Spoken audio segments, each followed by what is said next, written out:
Meron siyang sinabi about forensic. Tama ba ako? Para na Yes. makuha natin yung Opo, reaction ni opo, Pebbles. opo. Oo, na parang ang sinasabi niya, base nga daw doon sa forensics, hindi naman daw matatawag na deep fake itong video na ng pagpupulveron, yung pulveron video ni PBBM. Pero so far, base dun sa natanggap mo na video, ano ba yung personal na observation mo dito?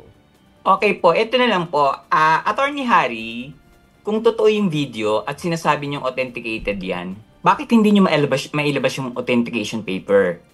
Yung papel na authenticated siya talaga. Di ba kapag sinend niyo sa akin yung video, dapat sinesend niyo rin sa akin yung authenticated na authenticated siya. Yung papel na pinakikita niyo gano'n ni Maharlika. Bakit yung video lang ang sinend niyo sa akin? Bakit yung authentication? Hindi. Pero sabi mo rin, nung nakita mo yung raw video o nakita mo yung video na pinadala sa'yo, ikaw mismo ay duda? Yes po. Ano ba yung Bakit? nakita mo? Bakit? Oo. Kasi hindi naman po talaga siya si BBM. Sa itsura pa lang.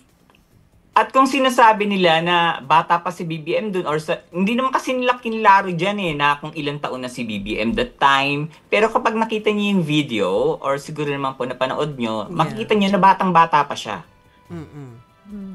Kung 30 plus pa lang si BBM, ewan ko dito kay Harry kung talagang lawyer talaga at nag-iisip ng ginagamit yung utak niya. Wala pa pong cellphone nun.